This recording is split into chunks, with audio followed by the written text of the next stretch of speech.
Bonjour, chers collègues. Donc, nous allons participer au dernier conseil municipal avant la période estivale, puisque nous sommes à quelques jours des premiers départs en congé. Je voudrais saluer plus particulièrement, avant d'ouvrir le conseil municipal, la présence de représentants du conseil Jeune Allonne qui nous font le plaisir d'être ici. Alors, oui, on peut les applaudir, effectivement. Qui nous font le plaisir d'être présents. Alors, ils ont une longue tradition déjà maintenant de visite de lieux, des instances démocratiques de notre pays, puisque ils ont été, c'est mieux comme ça, à l'Assemblée nationale, au Sénat. Ils ont été à l'Assemblée européenne aussi, voilà, y compris vous voyez, les institutions européennes. Voilà, donc. Et vous remercie au-delà de votre présence ce soir, de toute l'activité que vous déployez pour offrir, y compris des initiatives, des actions pour les jeunes de cette ville, en lien bien sûr avec le service éducation enfance-jeunesse.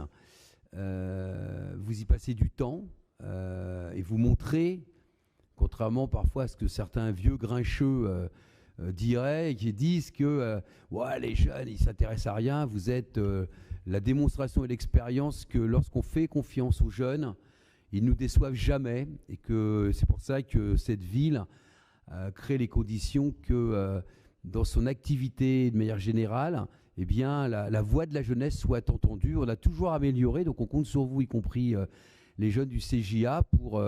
des fois, quand on mord le trait, que vous considérez que ça ne va pas assez vite, de nous interpeller pour essayer qu'on trouve ensemble des réponses, tout en sachant effectivement que, mais vous le savez bien, y compris, qu'il ne s'agit pas toujours de claquer les doigts pour que les réalisations se fassent, parce qu'on n'a pas de baguette magique, mais en même temps, on essaye vraiment d'être très attentif à ce que vous faites. Donc merci à vous. Je vais passer la parole à Catherine pour qu'elle fasse l'appel. Bonjour. Alors, Le Proust Gilles. Présent. Boucher Catherine présente. Benamar Youssef. Présent. Le Batteux Claudine. Guilbeault Cyril, représenté par Gilles Le Proust. Mbodj Oursoun. Bro Alexis. Présent. Fauquemberg Maud. Nafa Mostafa. Coquille Alexandra. Lamar Nordine. Canoa Rémi. Giffard Francine. David Frédéric. Emam Dessam Céline, Tessier Véronique donne pouvoir à Alexis Bro, Guillois Jean-Claude, Joannick Audrey, Mabunku Arsène donne pouvoir à Vivien Malanda, Morin Sylvie, Kilua Freddy donne pouvoir à Sylvie Morin, Dupuis Camille, Malanda Vivien, Camus Grimard Anne, à Georges Sandra, Vincent Thomas, Cordelet Gaëtan, Frélon Rosa Maria donne pouvoir à Gaëtan Cordelet, frère Pierre-Adrien donne pouvoir à Sandrine Anderlé, Anderlé Sandrine, Hernandez Jean-Pierre, Géda Brigitte, Chevalier Claude. Merci Catherine. Nous allons donc ouvrir officiellement cette séance du conseil municipal. Alors effectivement, la dernière élue appelée fait son arrivée au conseil municipal. Tout simplement que nous avons reçu de la préfecture la décision du tribunal administratif de Nantes qui a déclaré la non-éligibilité de M. Djibril Traoré, et que suite, dans le cas de l'application de l'article L270 du Code électoral, le ou la candidate venant sur une liste immédiatement après le dernier élu est appelé à remplacer sincèrement, là, dans la prochaine fois, s'il y en a un autre, vous mettrez le féminin et le masculin, parce qu'en plus, c'est Claude, et on est toujours le. Vous voyez, il faut qu'on s'habitue. Hein, les actes administratifs, des fois, il y a la vie dure hein, sur les habitudes, les copier-coller parfois. Donc, conformément à ces dispositions, nous, Madame Claude Chevalier, et la suivante sur cette liste, est installée en qualité de conseillère municipale. Et donc, c'est avec beaucoup de plaisir, j'ai eu Claude cet après-midi au téléphone, que nous t'accueillons dans cette instance. Comme tous les élus, tu auras toute ta place. Tu te verras remettre une tablette rapidement, puisque chaque conseiller municipal ou conseiller municipal a une tablette, parce qu'on n'envoie pas de documents papier. Vous avez vu comme les jeunes du CGA, comme on est moderne ici hein, tablette, hein, pas de papier. Hein. Et puis tu verras avec la direction générale, et on validera au conseil municipal de fin septembre, début octobre, je ne sais plus quel moment, les commissions auxquelles tu participeras, parce que tout ça est très, très statutaire. Il faudra qu'on passe une délibération pour valider voilà, ta présence dans le conseil municipal. Donc vraiment, au nom de l'ensemble de mes collègues, vraiment bienvenue à ce conseil municipal.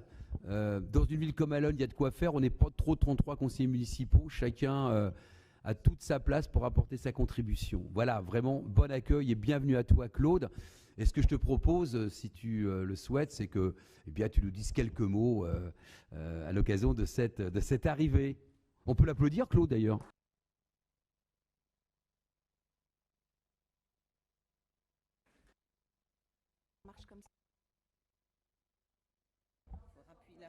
Ok, je bouge plus. Donc moi, je m'appelle Claude Chevalier. Je suis allonnaise depuis de nombreuses années, puisque je suis mariée avec un pur allonnais qui a toujours vécu ici. Donc voilà. Je suis ravie de pouvoir faire partie effectivement de ce conseil municipal. Pour parler un peu de moi, je suis donc mariée, 5 enfants, grand-mère. Je suis chef d'entreprise. Je travaille dans le bâtiment. Donc je pense pouvoir éventuellement aller vers la section urbanisme, pourquoi pas, ça pourrait m'intéresser. En tout cas, voilà, je suis ravie de faire partie de cette équipe. Merci. Merci Claude. Donc la délibération, oui, enfin on n'a pas voté. La délibération 2, donc c'est la proposition d'un vœu concernant la santé mentale et notamment la situation de l'EPSM de la Sarthe, qui bien sûr est située à Allonne et qui est intitulée « La santé mentale doit devenir une priorité nationale ». C'est Francine, puisque notre élue référente, Véronique Tessier, ne pouvait pas être présente ce soir. C'est donc Francine Giffard qui va nous en faire la présentation. Francine est également membre, avec Véronique, membre du conseil de surveillance de l'EPSM. Donc, elle était d'ailleurs cet après-midi dans une réunion dans cette instance. Voilà, à toi Francine. Bien, bonjour à tous. Donc, ce vœu sur la santé mentale n'est pas le premier que nous prenons, mais il est important de continuer à nous battre, à nous exprimer sur la situation de la santé mentale en France et la situation de la santé mentale en Sarthe, parce qu'elle est particulièrement dégradée par rapport aux autres départements. Voilà. Il est intitulé donc « La santé mentale doit devenir une priorité nationale ». Les élus locaux ne cessent d'alerter le gouvernement et les agences régionales de santé sur la dégradation de la prise en charge des soins en santé mentale. Pour cette période estivale, 42 lits sont fermés depuis le 12 juin. À noter, c'est suite à 85 lits psychiatriques qui ont été fermés en 2022 en Sarthe. Donc la dégradation se continue. Pour le PSM, c'est donc 3 services qui seront fermés. Des dizaines et des dizaines de patients et patientes ne pourront pas être hospitalisés et d'autres qui devront sortir prématurément. À noter que ces 42 lits étaient occupés par des patients, mais le problème qu'il y avait, c'est qu'il n'y avait pas de médecin en face. Et donc la décision de fermeture vient de ce manque de médecins. Et à noter aussi 2 personnels paramédicaux aussi. Ensuite, cette situation est insoutenable pour les familles, mais aussi pour le personnel hospitalier, amenant les soignants à quitter la profession par épuisement. Et ça, c'est un phénomène très grave. Donc, les malades sont répartis sur le territoire national, mais pas les médecins, générant les inégalités territoriales dans l'accès aux soins. Les élus d'Allonnes ont interpellé la Première ministre et le ministre de la Santé et de la Prévention par courrier le 13 juin 2023 afin qu'une concertation soit organisée avec les professionnels de la santé mentale de territoire afin de trouver des réponses adaptées pour le PSM de la Sarthe. Il en va de l'accès au droit à la santé mentale dans notre ville, dans notre département. J'ai présenté ce vœu ainsi que la lettre envoyée par Monsieur le maire à Elisabeth Borne et ainsi que les éléments de réponse de son cabinet. Ces éléments de réponse comportent des idées générales ou des intentions de processus qui sont déjà mis en œuvre en Sarthe, qui a priori, selon la directrice de l'EPSM, Madame Lagret, sert de modèle. La Sarthe sert de modèle. On expérimente, après c'est utilisé dans d'autres départements. Catherine Brulé-Delahaye, qui est élue au Mans, a présenté aussi le vœu qui a été adopté le 22 juin au Conseil municipal du Mans. Ce soutien politique est apprécié par les personnes présentes, à savoir autant les médecins que les représentants des usagers, que les représentants des organisations syndicales. Voilà. À noter que le nouveau directeur de l'ARS, M. Jumel, est venu à l'EPSM jeudi dernier lors d'une réunion de directoire et il est maintenant pleinement conscient du problème en Sarthe. Le côté « il est maintenant » nous a fait, comment dire, tiquer, sourire, hein, que cette prise de conscience soit, comment dire, exprimée. Voilà, je n'en dirai pas plus. Et donc, il attend des propositions solidaires au niveau régional en termes de places d'hébergement. Déjà, l'an dernier, il avait été mis en place un dispositif qu'on appelle CROP, d'accord, faisant hospitaliser des patients sartois dans les autres départements. Le frein, l'année dernière, était l'accord des familles. Cette année, ce n'est pas ce frein-là qui est mis en avant, c'est la capacité d'accueil des établissements à Angers et à Nantes qui vont devoir privilégier les patients sartois au détriment de leurs patients. C'est interpellant, d'accord ? Nantes même devra réouvrir des lits. Il y a un petit problème quand même. Deuxième injonction de M. Jumel, c'est qu'il veut des propositions concrètes pour fermer le patiopsie du CHM, du Centre hospitalier du Mans, dans les 15 jours. À noter le bref délai. D'accord ? Donc, un dispositif de soins intensifs ambulatoires est en cours d'étude, est en cours de mise en place avec beaucoup de difficultés, évidemment. Madame Lagret, qui a eu en visio d'autres élus, tels que la députée Élise Le Boucher et des élus, je dirais, macronistes sartois, souhaiterait un écrit officiel d'autorisation dérogatoire de la mise en place de cette expérimentation et demande l'appui des élus à ce sujet. Parce que mettre en place des dispositifs, ça nécessite des moyens. Outre les moyens financiers, il y a aussi des moyens humains, voire des moyens matériels. Donc, voilà, pour le moment, des dispositifs vont être mis en place, mais à moyens constants. Là aussi, c'est questionnant. Voilà. Donc, je voulais juste vous rapporter les éléments qui ont été dits pendant ce conseil de surveillance, qui sont-ils rassurants ou pas? À vous de juger. Pour moi, ils ne me rassurent pas. Hein, enfin, c'est que ma position. Mais donc là, je finis ma présentation et donc je vous appelle à soutenir ce vœu, si Monsieur le maire veut bien prendre la parole. Merci Francine de cette présentation. En plus, le fait que tu as participé cet après-midi au conseil de surveillance, on a vraiment, vous avez vraiment des informations de première main. Y a-t-il des demandes d'intervention sur cette question, Monsieur Cordelet? Oui, moi je partage tout à fait ce vœu, hein. Il se trouve que mes parents travaillent tous les deux à l'EPSM et donc j'ai aussi un retour, on va dire, de l'intérieur au niveau des agents, et c'est vrai qu'ils sont tous atterrés de voir l'évolution des choses. Donc voilà, je pense qu'il est important effectivement que les élus et qu'un maximum de personnes se mobilisent pour justement dénoncer la situation actuelle qui est dramatique, qui s'empire d'année en année et qui va un jour ou l'autre très mal finir, parce que une personne qui a besoin de soins, qui ne peut pas être soignée en temps et en heure, malheureusement dans ces situations-là, avec les pathologies qu'il peut y avoir à l'EPSM, ça peut être vraiment dramatique. Donc voilà, je pense qu'il est vraiment important de se mobiliser, et donc évidemment on est pour ce vœu. Merci Fred, David. Difficile effectivement de ne pas réagir à ce vœu. J'étais aussi au conseil de surveillance du coup cet après-midi, du côté des représentants du personnel bien évidemment. Donc effectivement, de dire que la situation est catastrophique, c'est même comment dire, atténuer la situation.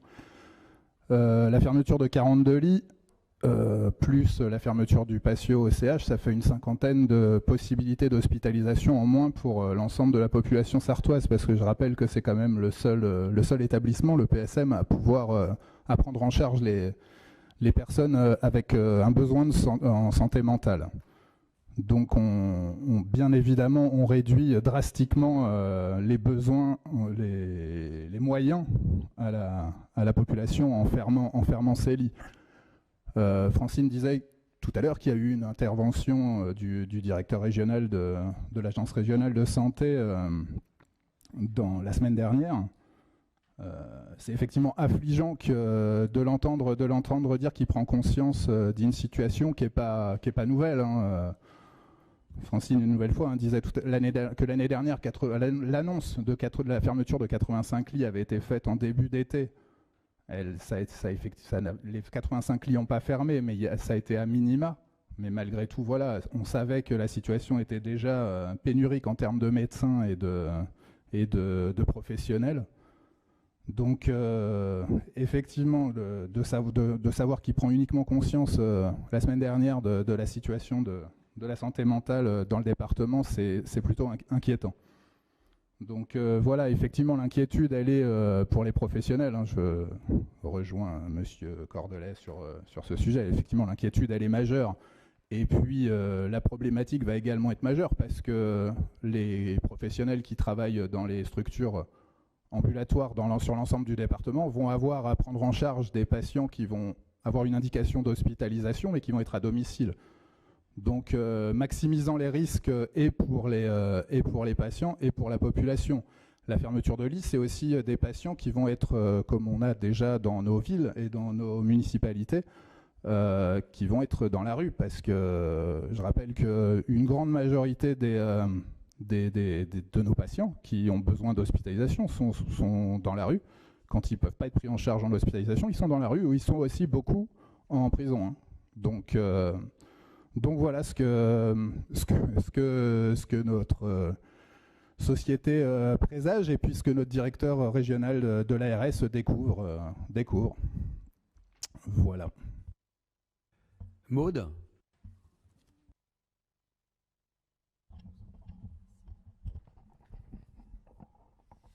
Bonsoir. Alors moi, juste pour dire, si cette fermeture de lit permettait au moins de faire de la prévention, je dirais pourquoi pas, et en même temps j'y crois pas à ce que je dis, mais bon, mais il faut savoir qu'actuellement sur les centres médico-psychologiques, donc les services ambulatoires comme le disait Frédéric, nous sommes à 2 ans et demi d'attente pour avoir un premier rendez-vous. Ça veut dire que si vous n'êtes pas en forme, que vous avez des problèmes, il faut que vous puissiez patienter pendant 30 mois, tranquillement chez vous, à attendre qu'une place se libère. Donc, parce que justement, ils ont déjà du mal à prendre en charge les patients les patients, et donc il n'y aura pas de nouveaux patients. Vous savez, c'est comme les dentistes, il faut aller jusqu'à Nantes pour avoir un dentiste. Voilà. Merci Maud. Y a-t-il d'autres interventions? Avant de passer au vote, peut-être deux éléments. L'un que vient de souligner Fred, en plus une question d'actualité sur la ville. Moi j'étais amené samedi matin à appeler pour une personne qui était incontestablement en crise. Je veux dire, c'était le parcours du combattant. Hein. C'est que j'ai fait le 17, après il a fallu appeler le pompier, j'étais avec la personne d'astreinte de la ville, et ça demandait beaucoup de temps, et y compris pour que cette personne qui a incontestablement besoin de soins, moi je ne suis pas médecin, mais se retrouve et une personne qui peut générer de l'inquiétude chez des habitants. Et souvent, ça se termine souvent, je le dis d'une manière très cash. Monsieur le maire, qu'est-ce que vous faites? Le maire, en prenant ce vœu avec, j'espère, l'unanimité du conseil municipal, va permettre d'essayer de faire entendre avec d'autres instances, je vais en dire deux mots. Francine a parlé du conseil municipal du Mans, mais il y aura d'autres instances, d'essayer de faire que ce directeur régional de l'ARS qui découvre des choses, on se demande parfois dans quel monde nous vivons, arrête de découvrir, mais commence à travailler sur des actes. J'ai lu effectivement les éléments de réponse, j'ai pas reçu le courrier encore, mais c'est un conseiller d'Elisabeth Borne qui me l'a envoyé. Mais on voit bien qu'il y a des intentions, mais qu'au bout, il n'y a pas concrètement de moyens, parce que c'est de ça qu'il s'agit. Il faut des femmes et des hommes pour pouvoir faire fonctionner un service public tel que le PSM, mais comme l'ensemble des services publics. Et que voilà, donc c'est vraiment dans une situation tendue. Et alors, j'ai sur ma proposition, le conseil départemental de la Sarthe, vendredi dernier dans sa séance, a pris un vœu dans le même sens. Et demain aussi, sur ma proposition, le Mans Métropole qui se réunit prendra également un vœu sur cette question-là. Alors vous voyez, donc là, dans la diversité des sensibilités politiques, moi je me félicite que l'ensemble des élus de ce département se mobilisent pour essayer de faire entendre raison, parce que c'est de ça qu'il s'agit, hein, de faire entendre raison avant que malheureusement il y ait une situation dramatique, et personne ne le souhaite, se déroule. Parce que, vous voyez, pour ça faut mieux prévenir que guérir, hein, c'est un proverbe populaire, mais qui a vraiment toute sa place. Donc je vous propose, chers collègues, de passer au vote. Qui est pour voter ce vœu?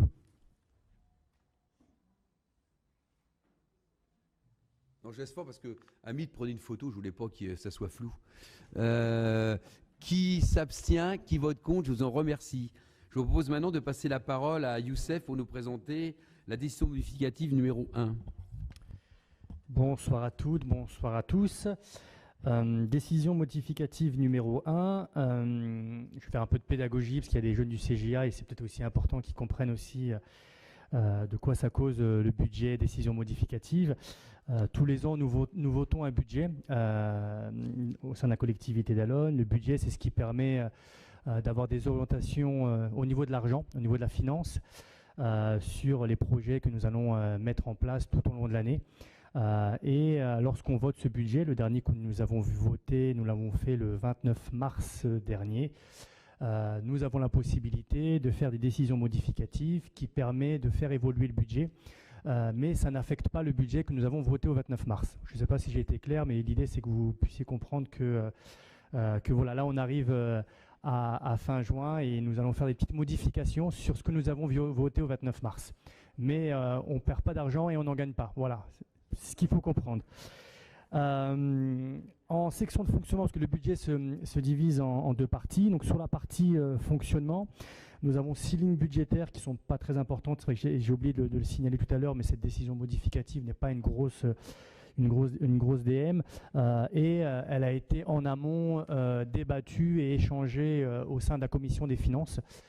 Et les élus et de la majorité et de l'opposition sont présents lors de ces commissions-là. Et ça nous permet d'échanger et de débattre sur les délibérations que nous allons voter ce soir. Donc 6 lignes budgétaires qui sont des affectations de subventions. Donc c'est des subventions qui avaient déjà été budgétées dans le cadre de tickets sport loisirs. Donc c'est des petits montants, 39 €, 156 €, 19 €, 26 €.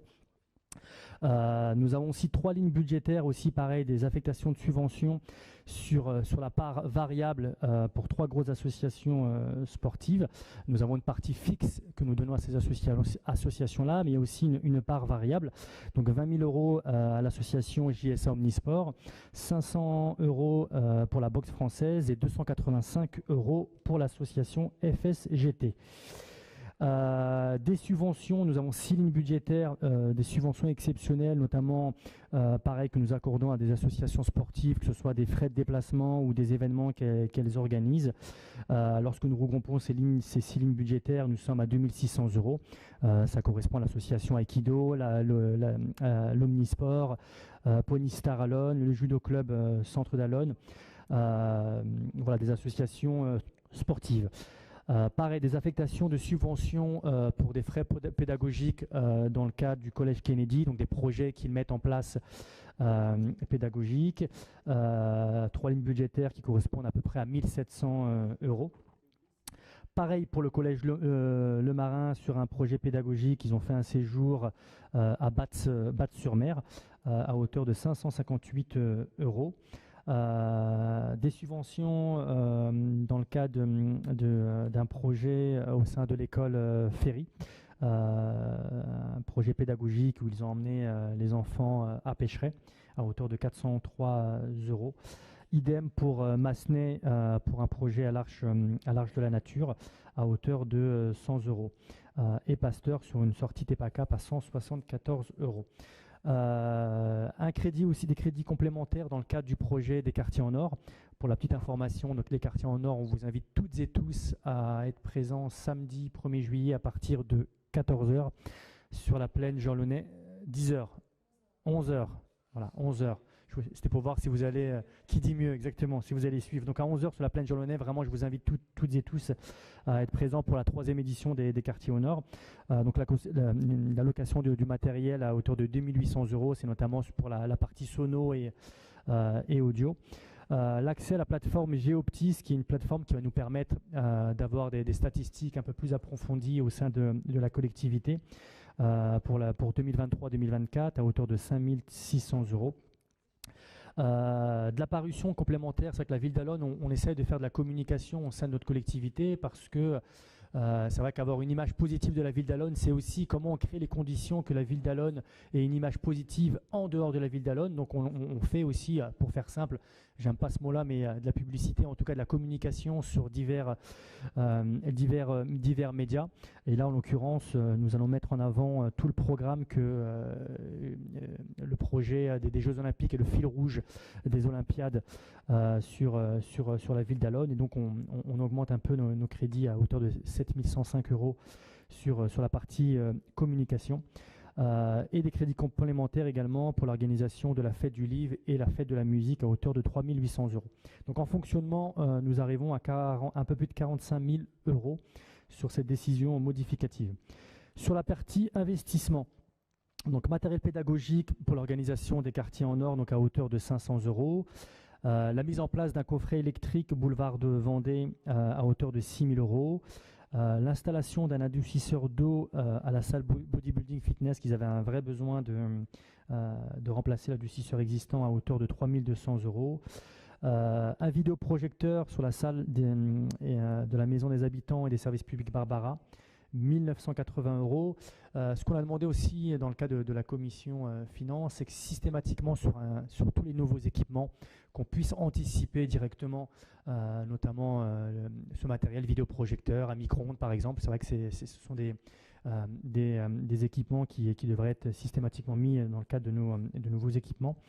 Et l'installation d'un avertisseur sonore sur le camion frigorifique de la restauration municipale à hauteur de 1350 euros.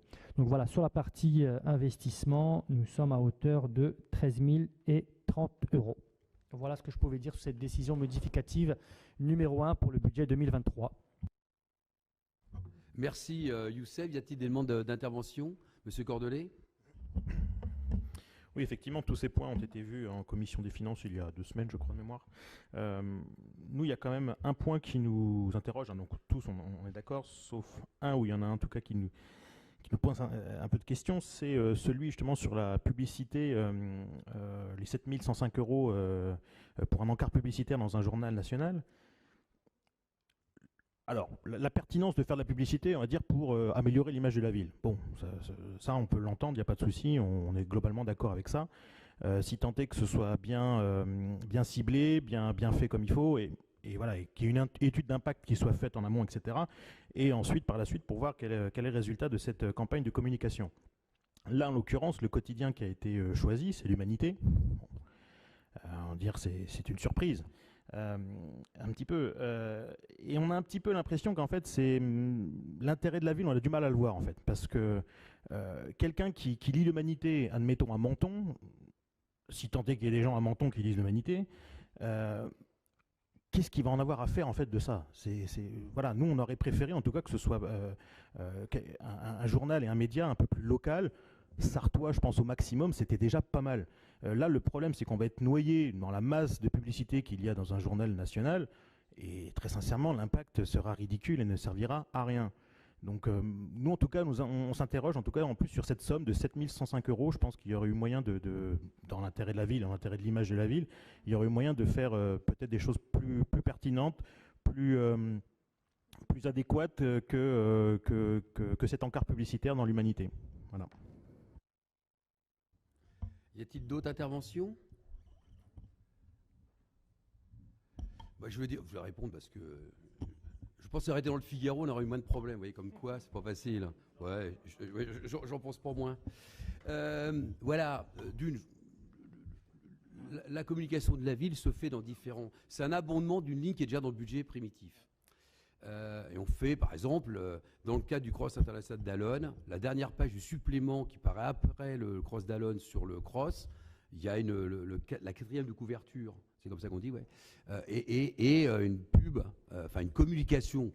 C'est pas une publicité c'est une communication sur, je dirais, le marketing et l'attractivité de la ville, comme, je dirais, un très grand nombre de communes le font. Moi, je suis élu également à Le Mans Métropole et au conseil départemental. Je vais vous dire que quand le conseil départemental met des affiches dans les métros, notamment à Montparnasse, on peut poser la même question, est-ce que c'est utile, pas utile?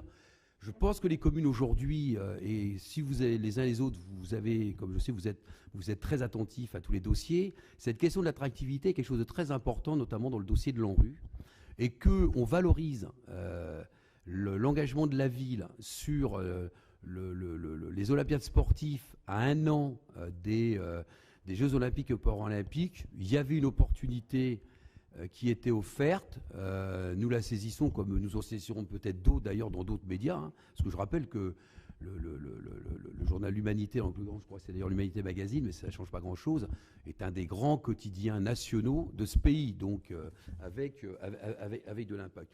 Et puis, je le rappelle également, je l'avais dit je crois à un conseil municipal précédent, dans Selleville nous avons fait le choix, on doit être la seule du département, de ville importante bien sûr, hein, et chacun fait ce qu'il veut, mais nous, c'est un choix que nous avons fait. Et depuis que je suis maire, dans cette ville, il n'y a aucun objet de communication. Et notamment parce que on sait que la plupart des objets de communication, quand on regarde Made in, c'est pas Made in France, c'est Made in n'importe où, je pense aux t-shirts, etc., etc. Je peux vous dire que c'est au moins, au bas mot, si on compare une ville de le Strat, 40 000 € d'économiser chaque année. Parce que c'est à peu près ce que mettent les villes, je me suis un peu renseigné, encore c'est plutôt la partie basse. Nous on a fait le choix plutôt de valoriser l'image de la ville, parce que vous savez bien, il ne faut pas se la raconter, on a encore une image parfois compliquée, complexe, comme toutes les villes populaires d'ailleurs, hein, et que donc de valoriser les Olympiades sportives là, ce qu'on fait avec Zaya Zouani qui a aussi une envergure nationale, et donc qui rejaillit, son envergure nationale et internationale rejaillit, y compris sur l'image de la ville, au-delà des actions concrètes qui sont faites sur la ville. Voilà donc très, très tranquillement et très sereinement, nous sommes dans une action que nous faisons depuis des années avec différents médias locaux et nationaux, et que je pense que nous le faisons pour l'intérêt de la ville et de ses habitants. Je vous propose alors, on va passer au vote, et tu veux, vas-y Youssef, excuse-moi Youssef. L'idée, c'est pas d'enfoncer le clou, mais effectivement, M. Cordelet, vous avez dit très clairement à quoi ça sert. Vous avez pris la référence de Menton, mais on aurait pu prendre une autre ville. Je crois que c'est pas la première fois où effectivement vous posez la question de à quoi ça sert, est-ce qu'il y a un intérêt, est-ce que ça a du sens. Je vais prendre un exemple et après revenir notamment enfoncer le clou sur la question de l'image, sur la question des vœux. C'est vrai que c'est pas la première fois aussi, pareil sur les vœux, vous nous dites à quoi ça sert de voter des vœux, ça dépend pas de nous, ce sont des questions nationales, etc. Je vous rappelle quand même que nous avons voté précédemment un vœu et que vous avez voté, et c'est tout à votre honneur et c'est très bien d'avoir voté un vœu. Je pense qu'effectivement c'est important de voter des vœux, au même titre que c'est important de travailler la question de l'image d'Allonne en dehors, je dirais, de la ville, mais en dehors du département et en dehors de la région. Dans le cadre de la politique de la ville, tout à l'heure en plus ça tombe vraiment bien, on n'a vraiment pas fait exprès, mais il y aura une délibération dans le cadre des dotations politiques de la ville. La politique de la ville qui est certes un outil de réparation, parce que les quartiers populaires sont à concentration de pauvreté et aussi d'inégalités territoriales. Il y a une grosse question qui est sur la question de l'image. Que certes, effectivement, il y a des actions qui se mettent en place localement pour essayer de créer les conditions que les habitantes et les habitants de nos quartiers vivent mieux, vivent avec un peu plus de dignité. Et malgré tout, malgré ça, malgré les actions qu'on met en place, il y a encore une image très négative des quartiers populaires. Et je crois que renvoyer d'un point de vue national, eh ben oui, ça sert et oui, ça crée les conditions que Allonne, à travers le département, la région, voire la France, voire jusqu'à Menton, eh ben on puisse se dire il y a des actions qui se passent à Allonne, dans la Sarthe, dans le 72. Merci. Merci. Excusez-moi, Madame Anderlé. J'apprécierais qu'on arrête de dire d'une que nous ne votons jamais les vœux, ce qui n'est absolument pas vrai. D'accord ? On a pris un principe de base qui est de voter les vœux qui concernent la ville. On s'y tient. Que des vœux atteignent le niveau national, c'est une chose. On est élus municipaux, on a choisi ça. Deuxième point, sur le fait de choisir un média national. Pourquoi pas ? On sait qu'au niveau national, tous les grands journaux sont politisés, dans un sens ou dans l'autre. Est-ce qu'un média sportif n'aurait pas été plus adapté dans la circonstance ? On parle des Jeux Olympiques. C'est une hypothèse à regarder, mais je peux vous dire que je pense que l'insertion publicitaire, parce qu'il n'y en a pas 50 médias sportifs dans ce pays, c'est l'équipe, notamment l'équipe du week-end, l'insertion dans ces journaux-là, là, tu n'es pas à ces montants-là. Hein, ça a des montants qui sont beaucoup plus importants. Voilà. Mais tout ça, tu as regardé, hein, puisque si je vois qu'il y a... Apparemment, il y a un accord pour qu'on soit, y compris qu'on puisse porter l'image de la ville, y compris sur des médias nationaux, voilà, et bien qu'on regarde, on va demander au service communication de se rapprocher, d'y regarder et de nous faire des propositions.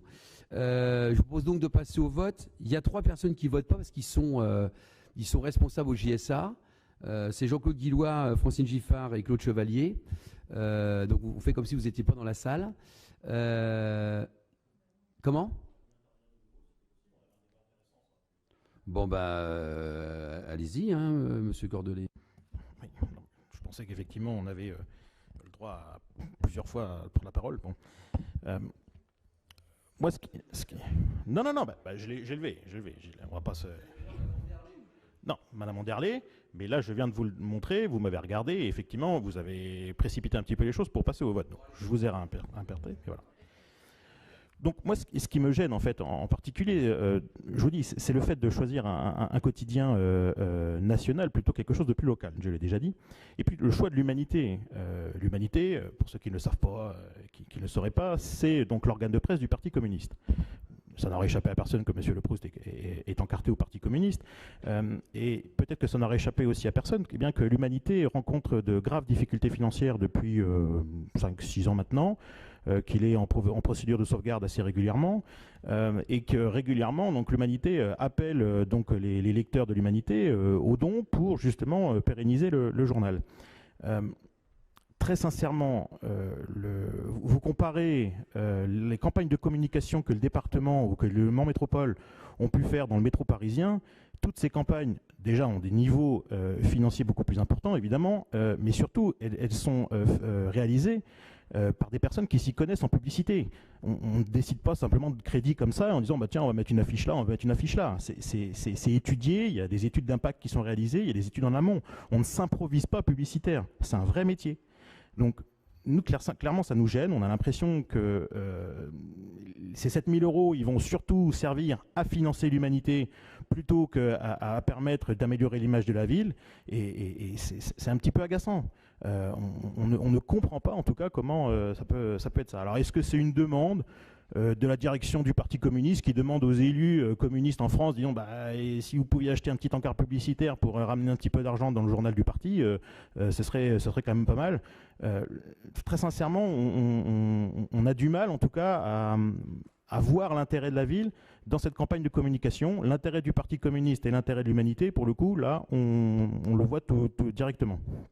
Juste une petite chose, vous parliez de grands journaux, l'humanité aujourd'hui, actuellement, c'est, j'avais regardé les chiffres, je crois que c'est entre 30 et 35 000 par jour.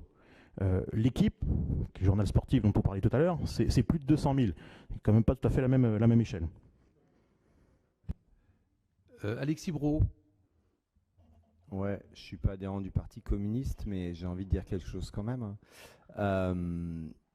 D'abord, tous les quotidiens français sont en déficit, et je préfère un quotidien qui est en déficit et qui n'est pas propriétaire d'un milliardaire qui transforme un journal en organe d'extrême droite qu'un quotidien propriétaire de Dassault, de la famille Dassault, de la famille Bolloré. Donc ce n'est pas une spécificité de l'humanité de perdre de l'argent, c'est le cas de tous les quotidiens. Et je crois que nous tous ici sommes attachés à ce que la pluralité des quotidiens existe. Donc quand bien même c'était pour une raison financière, je ne pense pas que ce serait une très mauvaise raison.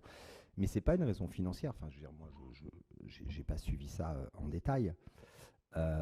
D'abord, ça coûte moins cher de mettre quelque chose dans l'humanité à 33 000 que dans l'équipe à 200 000. C'est à peu près proportionnel, ces histoires.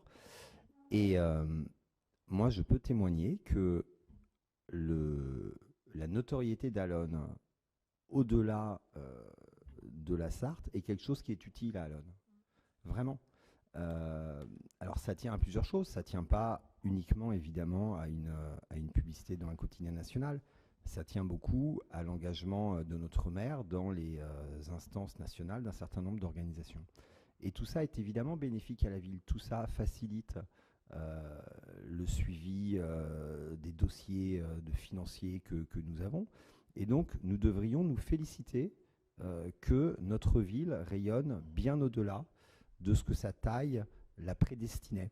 Et elle rayonne parce qu'elle fait des choses formidables. Elle ne rayonne pas pour rien. Donc, félicitons-nous de ça. Quant à être présent dans un quotidien national, quelle que soit sa diffusion, ces quotidiens, ils sont lus par plein d'élus et par tous les journalistes, puisqu'ils se lisent tous. Et c'est évidemment un moyen d'influence globale des décideurs, bien plus qu'un moyen de financement de ce journal. Merci Alexis, je pense qu'y compris, je voulais rajouter, mais je ne vais rien rajouter parce que je pense que l'intervention d'Alexis est précise. Voilà, il y a quelque chose que je voudrais quand même vous dire, parce que apparemment vous avez essayé de regarder, mais vous n'avez pas regardé très près.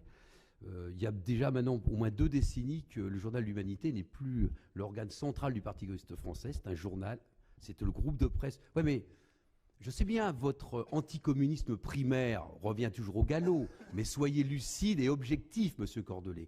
Donc c'est bien, il y a le groupe Humanité avec toute une série de diffusions, de journaux, y compris d'ouvrages, d'une fête d'ailleurs, hein, où vous êtes très nombreux, vous êtes invités le 2e week-end de septembre ou 3e week-end de septembre à y participer. C'est la plus grande fête populaire de ce pays qui est organisée par le journal L'Humanité avec 500 000 entrées.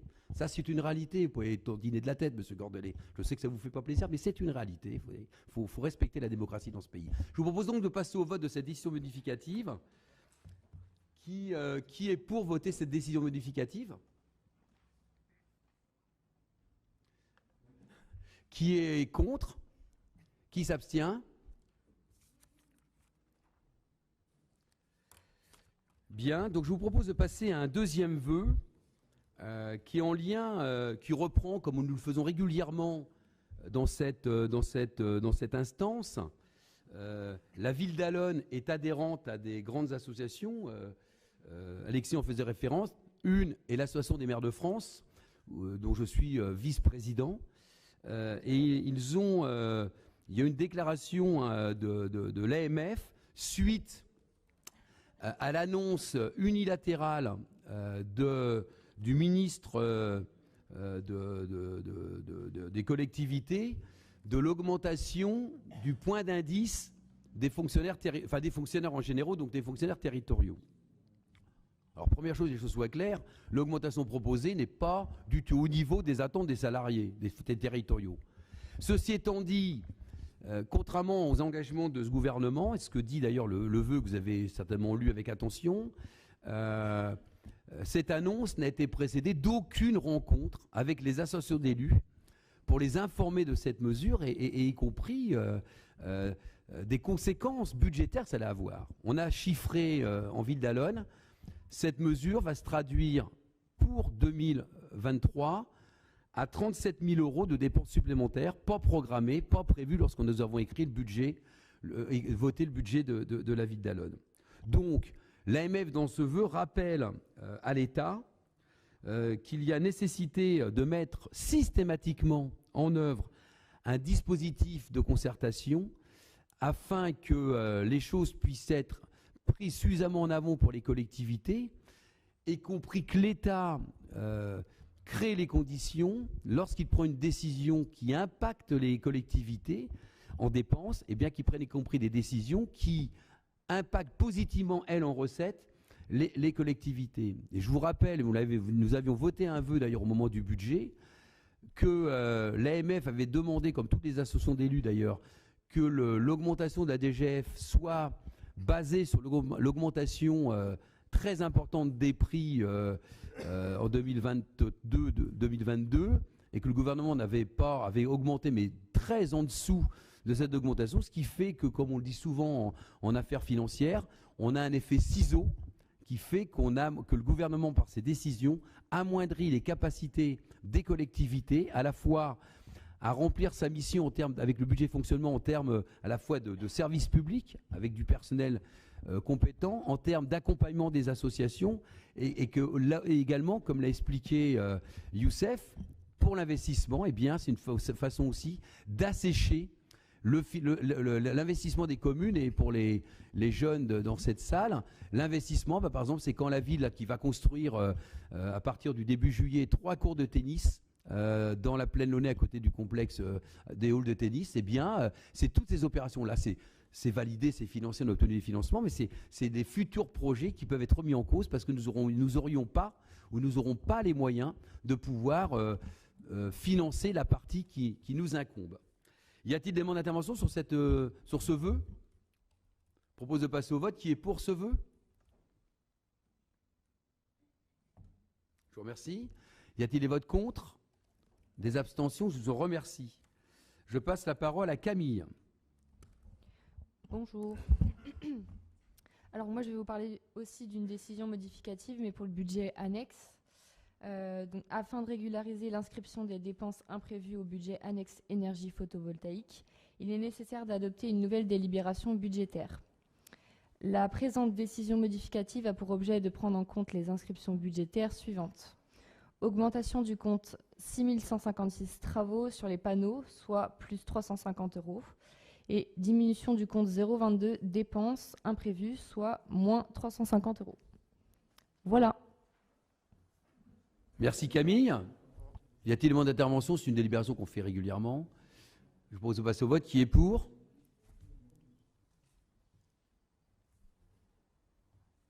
Y a-t-il des abstentions? Des votes contre? Je vous en remercie. Alexandra. Oui, bonsoir. Donc moi, je vais présenter le protocole d'accord relatif à l'allocation du projet de la résidence autonomie et de la vente en VFA du pôle senior. Donc Sarthe Habitat va construire une résidence autonomie et un pôle senior rue Claude Debussy à Allonne. Donc ça, c'est pas nouveau, on le sait. C'est une opération qui a été initiée dans le cadre de l'ANRU 2 et l'opération a fait suite en fait au choix de ne pas réhabiliter la résidence autonomie actuelle, puisque l'état de vétusté avancé engendrait des coûts de réfection vraiment non viables financièrement. Les coûts de construction ont augmenté. Il y a un premier protocole qui avait été signé en février 2021 dans lequel la redevance annuelle était estimée à 290 000 €. Avec la hausse du coût de construction, la redevance actuelle est maintenant estimée à 369 000 € au maximum. L'idée du nouveau protocole d'accord est de dire que la ville pourrait apporter une contribution financière pour réduire cette redevance, puisqu'en fait on sera locataire de la résidence autonomie, Sarthe Habitat le propriétaire, donc on versera un loyer et de ce loyer découleront les loyers qui seront demandés aux résidents. Pour éviter qu'il soit trop important, la ville va apporter une contribution financière pour faire baisser la contribution, la redevance annuelle versée à Sarthe Habitat. Donc là, ce qu'il faut faire aujourd'hui, c'est simplement valider l'avenant qu'on souhaite passer pour continuer la contractualisation et que le projet puisse avancer. Au niveau du projet de vente en VFA du pôle senior, c'est pareil, le coût des travaux était estimé en mai 2018 à moins de 700 000 € et aujourd'hui, il est estimé à 948 000 €. Donc il faut continuer quand même de contractualiser malgré cette hausse importante des coûts de construction. Voilà. Merci Alexandra. Y a-t-il des demandes d'intervention? Monsieur Cordelet. Oui, cette arlésienne en fait du foyer logement, ça commence un petit peu quand même à coûter cher. Très sincèrement, quand on discute avec les gens qui sont dans la résidence autonomie actuellement, j'ai des membres de ma famille qui y sont actuellement, quand on discute avec les agents, quand on discute avec les Alonnais en général, il suffit d'aller sur le marché et de poser la question. Tous ne comprennent pas comment il a pu être décidé d'installer le nouveau foyer logement au bout du mail, là, ici, juste derrière moi. C'est une erreur incroyable. Les résidents n'en veulent pas, ils sont bien, ils sont dans leur petit carré de verdure ici. Et très sincèrement, si la réhabilitation du foyer logement actuel avait été décidée il y a, en temps et en heure, c'est-à-dire il y a 10 ou 15 ans, les choses auraient pu se passer bien différemment. C'est peut-être une volonté de Sarthe Habitat, qui est propriétaire donc, du foyer logement, et peut-être de la mairie aussi de l'époque et peut-être encore d'aujourd'hui.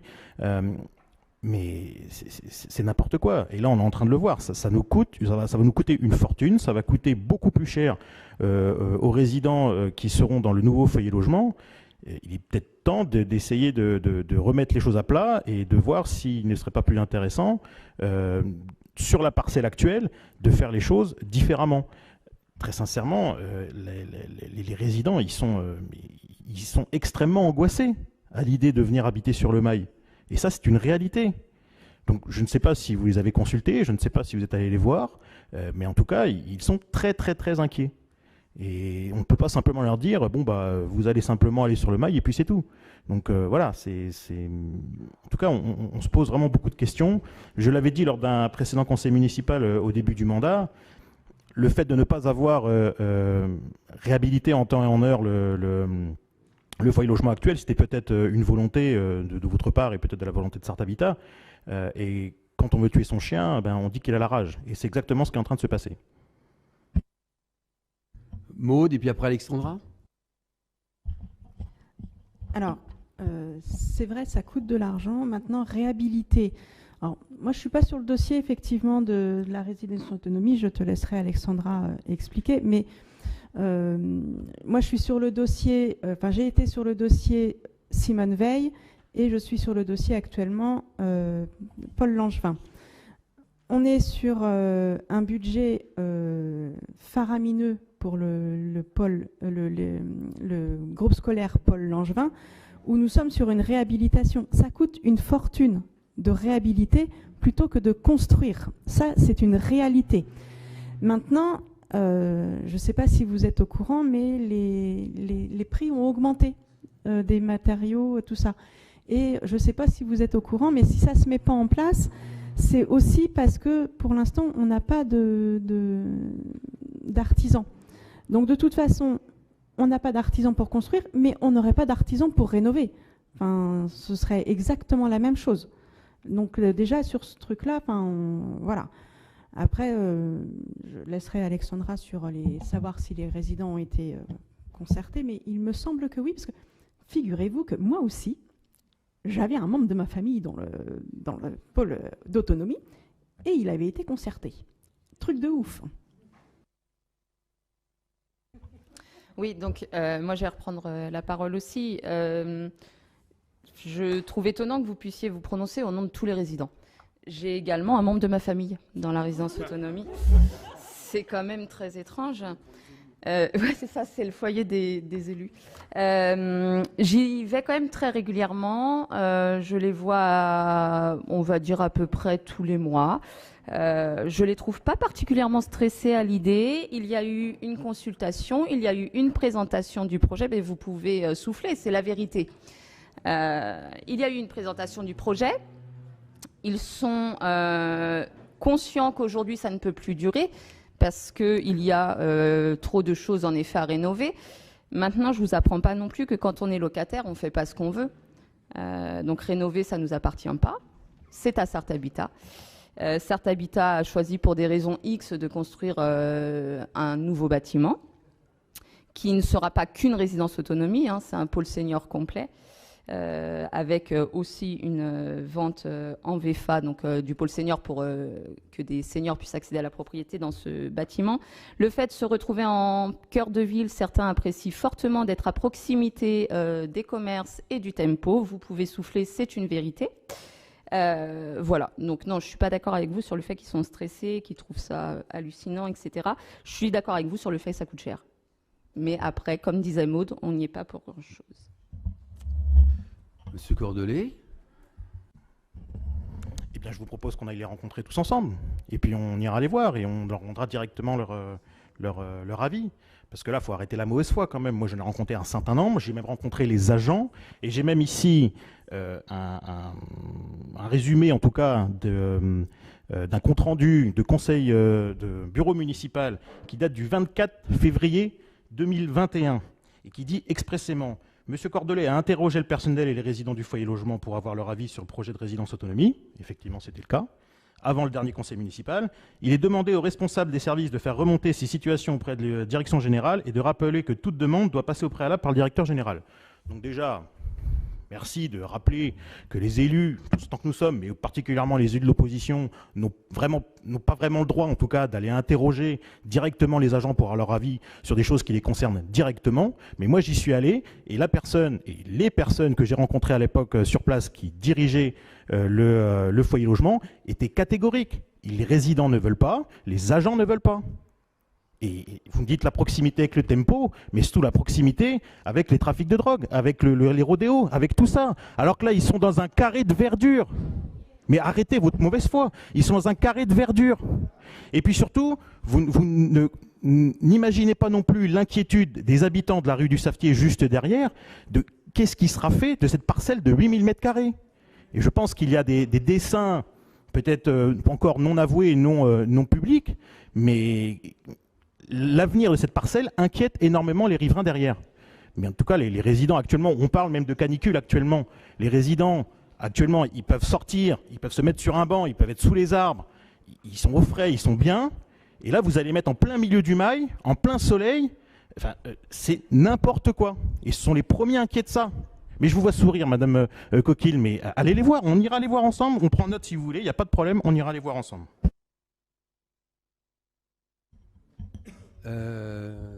Alexis, puis après Alexandra. Hein. Je dirais 2 mots. Plusieurs choses un peu dans le désordre, mais qui m'ont fait réagir. D'abord, on va déménager personne de force le mois prochain. Hein. Ça va être dans plusieurs années. Et d'ici là, les gens auront vu ce que c'est et ils se projetteront dans quelque chose qui existera. Premier point. Et puis, on verra qui sera concerné à ce moment-là. Deuxième point, l'humain, il n'aime pas le changement, en fait. Jamais. Et si vous expliquez, est-ce que vous préférez être sur votre banc sous l'arbre ou bien au milieu des délinquants, ils vont vous dire, je suis super bien au milieu du banc sous l'arbre. Mais excusez-moi, mais c'est malhonnête de poser la question comme ça. Et la question, c'est est-ce qu'on fait le choix d'être malhonnête ou est-ce qu'on fait le choix d'être honnête? Chacun son truc. Alors, il y a plein de manières d'entretenir les gens dans leur volonté de ne pas changer. Et je pense que la politique, c'est le contraire de ça, en fait. Ça s'appelle le populisme d'entretenir les gens dans l'idée que c'était mieux avant et qu'il faut surtout rien changer. Parce qu'on pourrait aussi expliquer que Gaëtan Cordelet, il trouve formidable de laisser des gens dans un chantier en même temps que les gens y habitent pendant 10 ans, parce qu'un chantier de rénovation, ça dure vachement plus longtemps, 10 ans, j'exagère un peu, 5 ans, avec de la poussière, avec du bruit, pour être dans un bâtiment qui n'est pas aux normes thermiques de maintenant et donc qui est moins conçu pour précisément résister aux canicules, contrairement à un bâtiment moderne qui sera fait avec les normes de maintenant. On peut expliquer ça aussi, et qu'en fait, vous voulez du mal aux personnes âgées et que vous voulez les faire vivre dans la poussière pendant des années. Ce serait malhonnête de dire ça, mais c'est pas plus malhonnête que ce que vous avez dit. Alors ce qui est sûr, c'est que c'est un changement. Ces changements, ils nécessitent d'être accompagnés. Ils n'ont pas été décidés comme ça au doigt mouillé par hasard. Il a notamment été convenu que rapprocher les personnes du foyer logement des commerces, c'était une bonne idée pour leur intégration sociale, que ça les rapprochait des services publics, enfin de tout un tas de trucs. Ce truc n'est pas du tout fait par hasard et on a l'impression que vous arrivez après en agitant des chiffons rouges avec des gens qui légitimement sont inquiets des changements, et c'est normal comme à chaque fois, mais ça me semble pas très responsable de faire ça. Quant à s'adresser aux agents, en fait, c'est pas une histoire d'opposition ou pas d'opposition. Moi, je me souviens, en école de management, j'ai appris un truc qui était très important, qui était la double pyramide. Il y a la pyramide des responsables associatifs, quand on est dans une association, et il y a la pyramide des salariés d'une organisation. Ben moi, j'ai beau être adjoint au maire, il ne me viendrait pas à l'idée d'aller demander son avis à un agent territorial d'un autre service que le mien, et même de la culture, je ne le ferai pas, je passerai par le chef de service. Parce qu'en fait, ça, c'est le meilleur moyen pour bordéliser les choses, et c'est précisément pour ça qu'on choisit de le faire.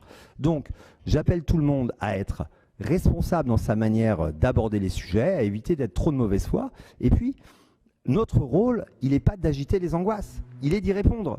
Il n'est pas de les fabriquer. Et je trouve ça un petit peu dommage que votre action, elle vise plutôt à agiter et fabriquer les angoisses. Merci Alexis. Alexandra ? Oui, juste une toute petite dernière chose. Il y a des élus de l'opposition dans la commission, dans laquelle nous parlons régulièrement de ce sujet. Et ils ont été, il me semble, conviés à la réunion qui avait été faite à la résidence autonomie, mais on n'avait vu personne. Donc on peut y aller ensemble si vous voulez, mais il y avait déjà une proposition. Chacun a son emploi. Attendez, je me permets quand même de reprendre. Ouais, mais là, on attaque des élus de mon groupe. Je me permets de répondre directement. Les élus de mon groupe, ils peuvent avoir aussi des obligations à côté. Donc, c'est quoi cette attaque? C'est vraiment n'importe quoi, là. Le niveau, qu'un niveau, quoi. Alors, monsieur, restez. Monsieur Cordelet, gardez vos nerfs. Ça vous arrive de temps en temps de... Hein, on est près d'une période estivale, il fait chaud, je peux comprendre que des fois ça s'emporte, mais restons respectueux des uns les autres. Alexandra a simplement fait un constat, elle n'a pas porté de jugement, voilà, point barre, on ne va pas s'énerver. Voilà. Alors, 2-3 mots sur ce dossier.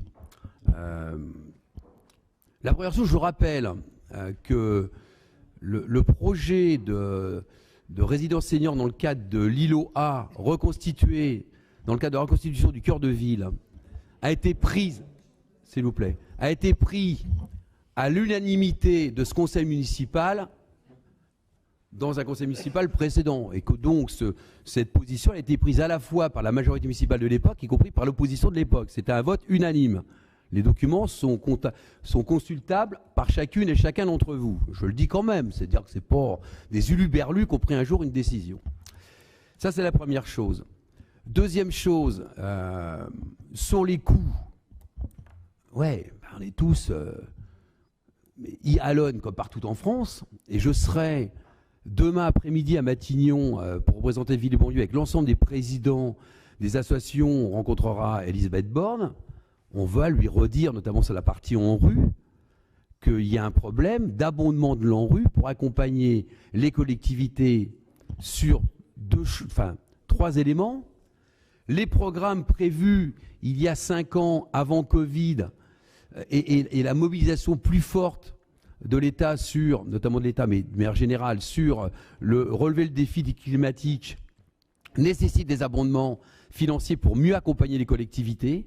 Pour mieux accompagner les collectivités, puisque par exemple, lorsqu'il y a ouverture des prix pour l'îlot A, dont on parle, Start Habitat, hein, c'est lui qui est le porteur du projet. 35% d'augmentation. 35%, ça ne s'invente pas, c'est une réalité. Ce qui a fait, qui a été reporté, il y aura une réouverture, un appel à candidature pour les prix au mois de septembre, pour essayer, les prix ont légèrement baissé apparemment, pour essayer, y compris, de faire baisser le coût. Autre élément, alors vraiment, moi les gens du foyer, j'y vais très régulièrement. Très régulièrement. J'y suis avec eux. J'y suis même allé le dimanche où il y avait un peu d'inondation. Donc je suis intervenu dans un logement avec Alexandra et Nourdine qui étaient de permanence. Vous voyez, comme quoi, y compris le week-end, on y va, même quand on n'est pas d'astreinte, parce que c'est notre engagement d'élus, nous sommes des élus, il faut dire qu'on est sur le champ, je dirais, 7 jours sur 7. Bien, bah, globalement, l'accueil est toujours bon, qu'il y ait des inquiétudes. Il a dit, Alexis, moi j'ai un papa de 89 ans, je veux vous dire que dès que tu changes un peu les habitudes, ça inquiète et c'est légitime. Le rôle d'un élu, est-ce que c'est agité? Je ne sais pas s'il est rouge, le drapeau, je ne suis pas sûr qu'il soit, le chevaux il soit rouge, pour M. Gordelet, mais il va peut-être trouver une autre couleur. Mais agiter ces drapeaux pour faire peur ne me semble pas très responsable de la part d'un élu. Oui, il faut entendre, oui, il faut argumenter, oui, il faut accompagner. Ce que fait d'ailleurs Alexandra et le service. Donc voilà, soyons responsables. Ensuite, je pense, alors vous savez comme que par rapport à un foyer, enfin ça s'appelle résidence senior maintenant, foyer logement antérieurement, résidence sodomie, ouais, ça. Les gens, contrairement que lorsque ce foyer, qui s'appelait foyer à l'époque, a été construit, ils arrivent beaucoup plus tard, ils arrivent presque 20 ans plus tard qu'ils y arrivaient il y a 30 ans. Et que le passage dans le foyer, parce qu'il y a de plus en plus de personnes qui veulent rester plus longtemps chez eux, et c'est respectable, et que le passage dans ces résidences est beaucoup plus limité en durée. Et donc il y a plus de mutations, pour prendre non mais j'aime pas le mot anglais là-dessus. Voilà. Et donc voilà, on adapte y compris. Alors autre point, parce que j'ai un peu au moins là-dessus l'ancienneté du dossier, on l'avait mis dans l'Anruin, la rénovation, Monsieur Cordelet. Il faut regarder les dossiers un petit peu quand on arrive. Il faut regarder un peu ce qu'ont fait les anciens, y compris les équipes municipales de l'opposition qui vous ont devancé. On l'avait mis. Mais assez rapidement, Start Habitat, en lien avec nous, nos informant, ce foyer était par rapport aux besoins aujourd'hui, uniquement au niveau isolation, etc., mais au niveau commodité, les douches, etc., c'était pas réhabilitable. Comme le disait Maud, ça aurait fait une prix de sortie, mais exorbitant, et en plus, on fait jamais du neuf avec du vieux. Hein, où ça se verrait, ça se saurait, ça. Alors, on peut rénover des bâtiments, mais celui-là, il n'était pas irrénovable. Donc voilà, c'est ça qui a conduit à cette décision. Il n'y a pas de calcul, je ne sais pas lesquels d'ailleurs, parce que voilà, vraiment, qui fait qu'on aurait volontairement plombé le dossier, pour reprendre un peu l'expression que vous avez pris. Voilà. Et puis, dernier point, comme les gens qui y arrivent sont beaucoup plus âgés et moins mobiles, de fait, ceux qui ont des parents, je dis mon père, quand il se déplace avec comment on appelle ça, le déambulateur, merci. Quand même, être dans un endroit où il y a de la vie, il y a le boulanger, il y a le bureau de tabac, le journaux, tout le monde ne fume pas, le bureau de tabac, le marchand de journaux d'ailleurs, où le matin ils pourront aller, comme je le fais tous les matins, et chercher leur journal Humanité. Vous voyez, comme quoi ça peut être aussi utile d'être de proximité. Il faut être un peu taquin. Et puis surtout, il y a le coiffeur à côté. Il y aura la pharmacie au pied. Eh bien, on leur permet, parce que quand ils sont au foyer aujourd'hui, genre du Chêne, ils sont assignés à résidence. Vous voyez, sincèrement, il n'y a pas un commerce, il n'y a rien à côté. C'était moins gênant il y a 30 ans, parce qu'ils venaient, ils avaient une voiture encore. Ils étaient mobiles, ils pouvaient mieux se déplacer. Et puis, y compris ceux qui sont les plus mobiles, il y a l'arrêt du tempo, il sera à 20 mètres.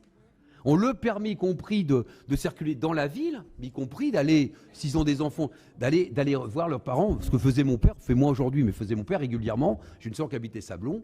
Bellevue-Sablon, c'est direct au tempo. Ben, il allait voir ma soeur en tempo. Ouais, donc je pense que, sans sous-estimer des inquiétudes qui peuvent exister, que personne ne nie, il y a un travail remarquable à la fois du service et d'Alexandra et de ceux qui travaillent dans cette commission.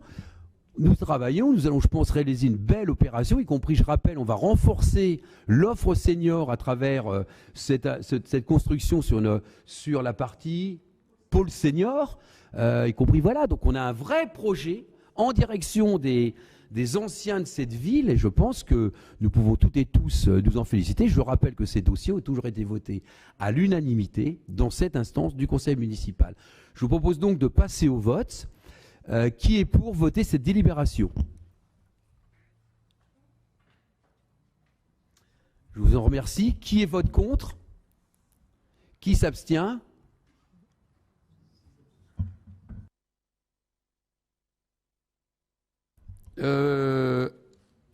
Youssef. Délibération donc, numéro 6, délibération politique de la ville 2023. Comme chaque année, la ville d'Allonnes se voit octroyer des dotations dans le cadre de la politique de la ville. Pour 2023, donc l'enveloppe départementale sera de 631 563 €. Comme chaque année, nous avons une répartition qui se fait de manière équitable entre la ville de Coulennes et la ville d'Allonnes. C'est de commun accord, voilà, c'est un accord historique de partager de manière équitable. Ce qui correspond à une dotation politique de la ville pour la ville d'Allonnes de 315 781 €. Il en sera également pour la ville de Coulennes. Pour information, en 2022, nous avons eu 321 452 €, soit une baisse de 5 671 €. Donc, nous avons des montants quasi identiques. Les services de la préfecture nous félicitent notamment sur la répartition fonctionnement investissement dans le sens où les projets d'investissement pour 2023 seront à hauteur de 23,5% au lieu de 21% en 2022. Donc voilà, la préfecture a pris note de ces efforts sur l'augmentation des dépenses d'investissement pour la DPV 2023. Merci Youssef. Y a-t-il des demandes d'intervention sur cette délibération? Peut-être une remarque et une information. La première, c'est qu'au niveau national, notamment avec l'Association des maires de villes et banlieues de France, on demande que la DPV, dotation politique de la ville, soit intégrée dans la dotation de solidarité urbaine et qu'ils arrêtent au niveau national de demander des dossiers dans tous les sens qui font du boulot qui n'a pas beaucoup d'intérêt pour les services de la ville, de la métropole, y compris pour les services de l'État local qui sont quand même pas hyper musclés vu les pertes d'emplois qu'ils ont eues ces dernières années. On peut se féliciter, y compris, mais ça revient à ce que disait Alexis tout à l'heure, que de notre mobilisation et nos engagements, la DPV qui avait, rappelez-vous, beaucoup baissé il y a 3-4 ans, on était intervenu, on avait quand même un peu contesté en disant votre histoire est un peu arbitraire. Depuis, on va rester optimiste et mesuré, mais le montant est resté le même ces dernières années, qui est un vrai plus pour les collectivités. Et là, plus le dernier point, une information. Vendredi, enfin, se tient le Conseil interministériel des villes, qui va statuer sur des mesures qu'il devra annoncer par rapport aux quartiers prioritaires, enfin par rapport aux villes qui ont des quartiers prioritaires.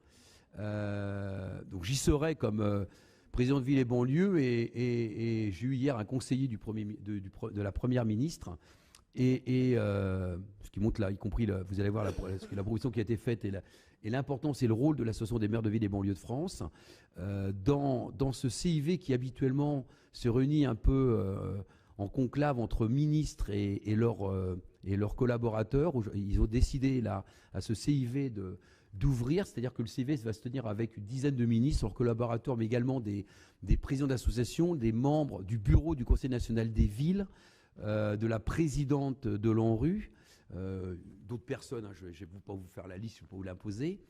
Et donc, dans l'ordonnancement, la Première ministre donnera, j'espère qu'elle fera de nombreuses annonces positives pour les villes, et notamment les habitants et les associations. Après, ce sera Olivier Klein, qui est le ministre de la politique de la ville et la politique de la ville et du logement. Et ensuite, ils m'ont proposé, comme président de ville et banlieue, de prendre la parole en troisième position pour donner justement Vous voyez les demandes, les propositions que font l'association au nom de l'ensemble des collectivités qui sont politiques de la ville, au nom de l'ensemble des associations qui y travaillent et au nom de l'ensemble des habitants. Ils sont près de 8 millions en France qui y vivent. Je pense qu'on peut se féliciter, y compris de... On verra le résultat. Hein. Moi, je veux pas... mais au moins, il y a un début de processus et de réponse à des interpellations que nous avons faites ces dernières semaines. Je vous propose donc de passer au vote qui est pour cette délibération. Y a-t-il des votes contre? Des abstentions? Je vous remercie. Alexis. Excuse-moi, Youssef. Ah oui, oh là là, j'avais raté le téléphone. Pas tout de suite, Alexis. Donc, délibération numéro 7, marché de services de télécommunications. Donc, l'objet de cette délibération, c'est d'autoriser la signature du marché. Donc, le 31 décembre 2023, nous allons arriver à la fin des marchés de services de télécommunications. Il y avait 3 lots. Téléphone fixe classique, le téléphone mobile, les interconnexions et les accès à Internet. Donc la commission d'appel d'offres qui s'est réunie début juin le 7 a décidé d'attribuer les lots aux opérateurs suivants. Donc pour le téléphone fixe classique à l'entreprise SFR, pour le téléphone mobile pareil à l'entreprise SFR et pour les interconnexions et accès Internet à l'entreprise Adista. Merci Youssef. Y a-t-il des demandes d'intervention sur cette délibération? Je vous propose de passer au vote. Qui est pour? Y a-t-il des abstentions? Des votes contre? Je vous en remercie. Donc maintenant, 2 délibérations pour Alexis. Alors, ces 2 délibérations de même nature, il s'agit de validation des conventions de mise à disposition de locaux. Donc la première concerne l'association des Lusitanos. Donc il s'agit du renouvellement des conventions qui existent déjà avec les mises à jour qu'on fait entre-temps, puisque les textes peuvent évoluer un petit peu, mais il n'y a rien de nouveau dans cette mise à disposition du bâtiment que vous connaissez tous, hein, c'est le même, aux Lusitanos. Voilà pour cette première convention. Merci Alexis. Merci Alexis. Y a-t-il des demandes d'intervention? Monsieur Cordelet? Oui, j'aimerais tout simplement rappeler que la mise à disposition d'une salle municipale est assujettie en tout cas à quelques règles, en tout cas que doit respecter l'association en elle-même, et notamment en respect de la loi. Depuis le 6 novembre, je crois, 2022, donc ça fait 8 mois, j'ai demandé à ce que les comptes des Lusitanos me soient transmis. Ça n'est toujours pas le cas 8 mois après, alors que normalement une association qui perçoit une subvention de la part d'une collectivité doit transmettre ses comptes dans les 2 mois qui suivent l'Assemblée Générale, je ne sais plus si c'est 2 ou 3 mois, mais en tout cas, voilà, qui suivent l'Assemblée Générale à la collectivité qui donne la subvention. Donc normalement, ces documents doivent être en possession de la ville. A priori, ce n'est pas le cas. Voilà, j'aimerais que ces documents me soient transmis dans les plus brefs délais. Sinon, malheureusement, je vais devoir saisir la CADA, donc la commission d'accès aux documents administratifs, qui, elle, derrière, tranchera et obligera les uns ou les autres à transmettre les documents demandés. Donc, en tout cas, en l'espèce, voilà, moi, je ne peux pas me prononcer sur l'attribution de cette salle municipale à une association qui, pour l'instant, voilà, ne souhaite pas donner ses comptes a priori. Hein, en tout cas, les comptes ne sont pas transmis. Alors, vous avez raison, il faut que chacun se conforme à la réglementation, évidemment. Moi, je ne reprendrai pas à mon compte l'idée qu'une association ne souhaite pas donner ses comptes, comme vous venez de le dire. Peut-être qu'elle a été en retard pour le faire pour des histoires d'Assemblée Générale, j'en sais rien. Mais on va se renseigner de ça. Moi, il me semble qu'il l'avait fait, mais on va s'assurer de ça. Je vais apporter une petite précision. Donc, on m'avait transmis effectivement le budget qui a servi, en gros, ce à quoi a servi la subvention qui a été donnée l'année dernière. Bon, mais j'ai demandé les comptes depuis 2014, donc a priori ceux de 2014 à 2021 étaient forcément disponibles. En tout cas, ils existent forcément. Je les attends toujours. Voilà. En attendant les ceux de 2022, je les attends toujours. Moi, j'ai rien de spécial à ajouter, si ce n'est que chacun ici est attaché à ce que tout le monde respecte les règles. Vous savez, nous-mêmes, on a quelquefois dans l'établissement des comptes rendus des choses, des comptes rendus d'assemblée générale et des comptes, un petit peu de délai, donc ça peut aussi arriver à des associations, mais il faut que chacun s'attache à suivre la règle. En tout état de cause, il n'y a pas le moindre soupçon d'irrégularité. Et moi, je n'ai pas été alerté d'un retard depuis des années de transmission des comptes. Là, je rappelle qu'il s'agit de la mise à disposition de bâtiments à titre gracieux et pas d'une subvention. Mais il est normal quand on s'attache aussi à la réglementation des AG. Ça marche pour toutes les associations comme ça. On a des associations qui, quelquefois, ont des problèmes pour avoir un bureau. Enfin, c'est déjà arrivé plusieurs fois qu'on ait des carences administratives qui se résolvent rapidement. Merci Alexis. Est-ce qu'il y a d'autres demandes d'intervention? Donc avant de passer au vote quand même sur... lorsque une association fait une demande de subvention à Ville d'Allonne, systématiquement il est réclamé sous le contrôle du directeur général, le projet de budget, le compte administratif de l'année suivante, et je ne doute pas que ces documents, comme pour toutes les associations, étaient donnés. Donc voilà. Donc faisons attention à lancer des informations qui ne sont pas forcément vérifiées et suspicieuses. Je propose... Non, vous n'allez pas faire un one-man show là. Je vous propose de passer au vote, s'il vous plaît, qui est pour cette délibération? Y a-t-il des votes contre? Des abstentions? Je vous en remercie. Alexis. Alors, deuxième convention de même nature. Il s'agit de la convention avec l'association de... attendez que je dise des bêtises. Oui, c'est les locaux de la Maison des Arts. Donc, il y a plusieurs, c'est pour ça que je m'y perdais. Au sein de la Maison des Arts, il y a 5 associations qui bénéficient d'endroits privatifs, on va dire, dans la Maison des Arts, qui ne sont pas dans les zones mutualisées, Alonisson, Alliance 72, les Cadets, la Baraque à Prod et Plaisir de lire. Et là encore, il s'agit des conventions relatives au prêt, à la mise à disposition de locaux pour ces 5 structures qui, je n'en doute pas, elles aussi font au mieux avec les obligations administratives qui leur sont imposées. Merci Alexis. Y a-t-il des demandes d'intervention sur cette délibération? Monsieur Gordelet? Oui, du coup, logiquement, est-ce que ces associations ont transmis leurs comptes, pour celles qui perçoivent des subventions en tout cas, est-ce qu'elles ont transmis leurs comptes à la collectivité?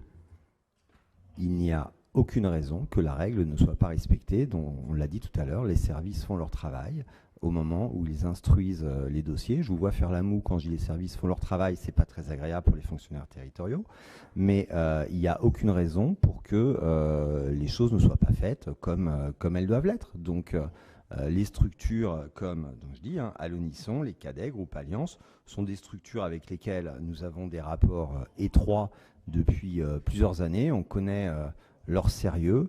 Et il n'y a aucune raison de mettre en doute ni leur travail, ni celui de l'instruction des dossiers par les services. Merci Alexis. Y a-t-il d'autres demandes d'intervention? Excusez-moi. Youssef? Ouais. Ça dépend, juste une petite précision, ça dépend aussi des montants des subventions aussi. En fonction des montants des subventions, il y a aussi des obligations qui ne sont pas les mêmes en fonction de ces fameux montants-là. Merci Youssef de la précision. Oui, je recommande tout. Y a-t-il d'autres demandes d'intervention? Je vous propose de passer au vote. Qui est pour cette délibération?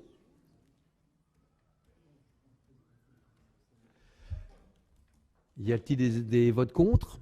Des abstentions? Je vous en remercie. Ursoun.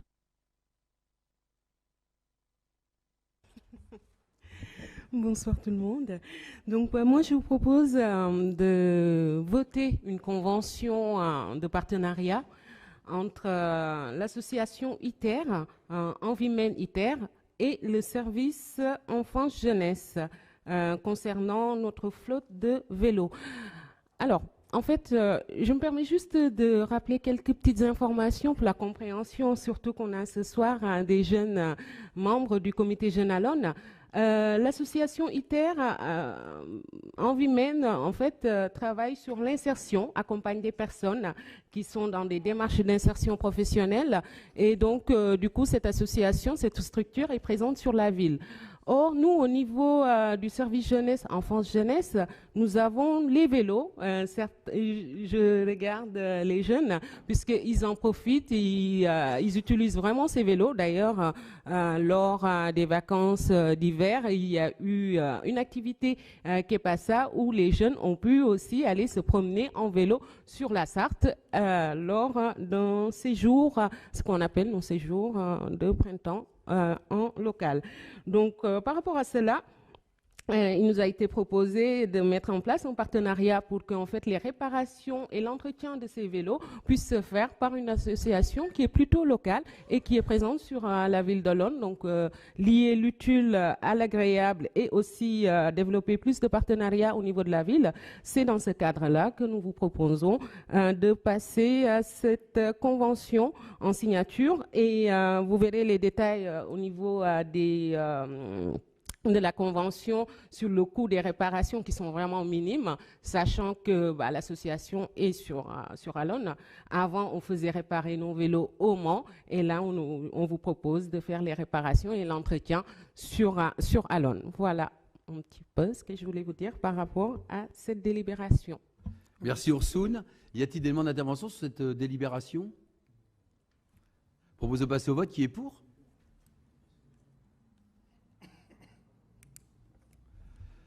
Y a-t-il des abstentions, des votes contre? Je vous en remercie. Maud, pour les deux délibérations suivantes. Donc, les délibérations suivantes concernent des modifications de règlement intérieur. Le premier, c'est concernant l'accueil petite enfance.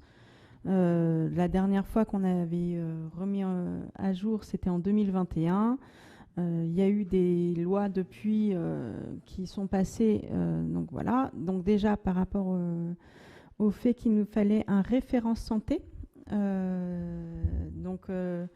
qui est obligatoire depuis fin 2022. Donc, c'est inscrit dans le règlement intérieur. Les autres grandes modifications sont le fait que les inscriptions sont priorisées pour les familles alonaises. Voilà. Le fait qu'on s'aligne aussi sur les autres services de la ville, notamment pour demander l'identité des parents, comme dans le service éducation et le service enfance, et des pénalités financières qui sont appliquées dans des réservations non honorées et non averties, et aussi en cas de retard au-delà de la fermeture. Donc là, c'est aussi pour s'aligner sur les services périscolaires notamment. Voilà. Merci Maud. Oui, il s'agit d'une adaptation aux réglementations qui ont évolué, donc c'est normal qu'on toilette tout cela. Y a-t-il des demandes d'intervention sur cette délibération? S'il n'y en a pas, je vous propose de passer au vote. Qui est pour?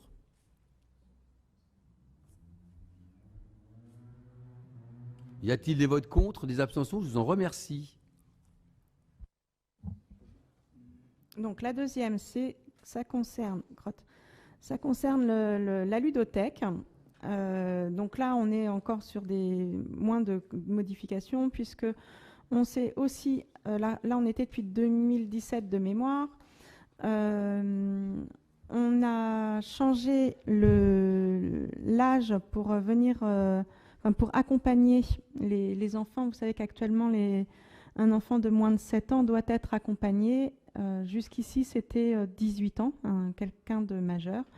Nous nous sommes alignés là aussi sur l'accueil petite enfance et les ludothèques de la Sarthe. Donc, à partir de maintenant, si vous le validez, bien évidemment, ce sera à partir de 16 ans.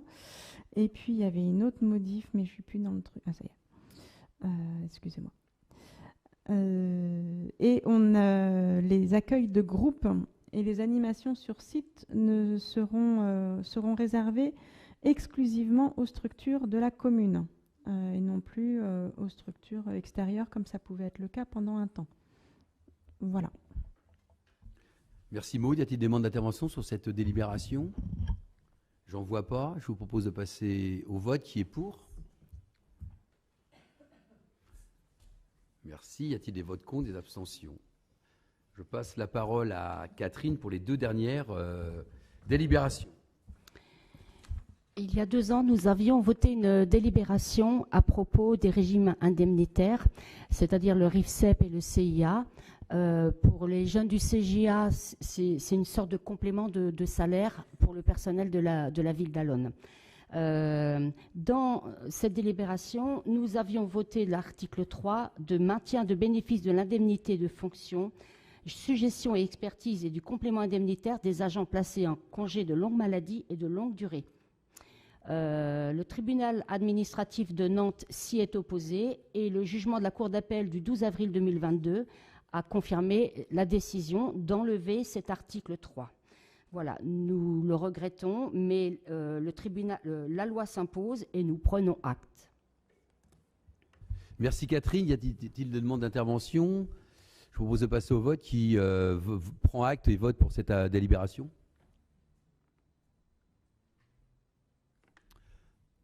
Y a-t-il des votes contre, des abstentions? Je vous en remercie. Dernière délibération, c'est donc la mise à jour du tableau des emplois permanents, comme nous en avons l'habitude. Donc le tableau des emplois permanents présenté prend compte de la suppression des postes libérés dans le cadre des avancements de grade 2023, avec la nomination entre le 1er janvier et 1er juillet 2023, du recrutement par voie de mutation d'un adjoint d'animation pour assurer les missions de référent coordinateur périscolaire dans une des écoles de la ville, de la nécessité d'augmenter le temps de travail pour 4 assistants d'enseignement artistique afin de permettre la culture pour toutes les Allonnaises et tous les Allonnais à la rentrée prochaine. Voilà.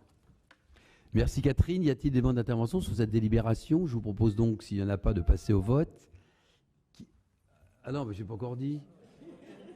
Si j'avais commencé par contre, tu aurais été malin, Mostafa. Hein. Donc, qui s'abstient? Qui vote contre? Qui vote pour alors? Merci. Et donc, je vais passer la parole à Ursoun. Là. Oui, j'aimerais juste saluer et remercier les jeunes du CJA pour leur engagement durant toute l'année. Nous sommes au dernier conseil municipal avant l'ouverture de la saison estivale, puisque nous vous donnons rendez-vous, et Youssef le disait tout à l'heure, au 1er juillet, samedi toute la journée, à 11h, à partir de 11h, nous vous attendons nombreux sur la plaine Launay où nous pourrons fêter les quartiers en or.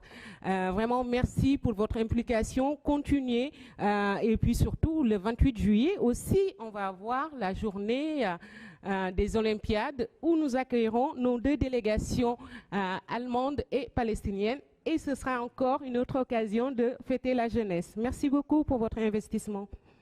Merci Ursoun, et je me joins à Ursoun pour à nouveau remercier de leur présence les jeunes, enfin une partie des jeunes du Conseil Jeunes Allonnes.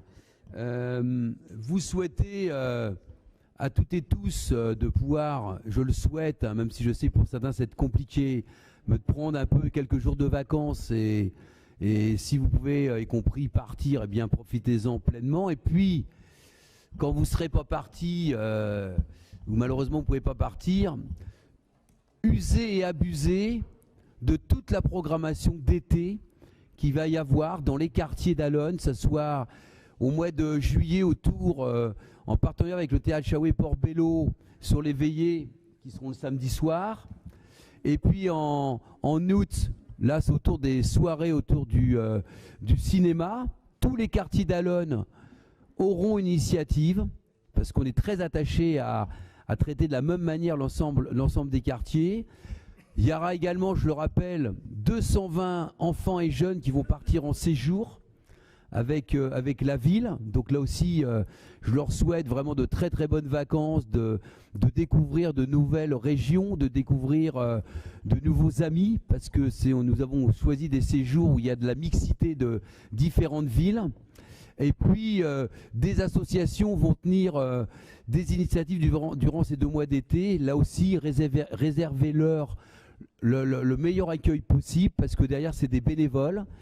Bien sûr qu'on met à disposition des salles, qu'on accompagne pour du matériel, mais il faut toujours avoir en tête que sans ces bénévoles, dans leur diversité, nos villages, nos villes, de la plus petite aux plus grande, seraient bien tristes. Donc vraiment, profitez-en pleinement, allez à leur rencontre, et je ne doute pas que vous passerez des très très très bons moments. Bonnes vacances à vous toutes et tous.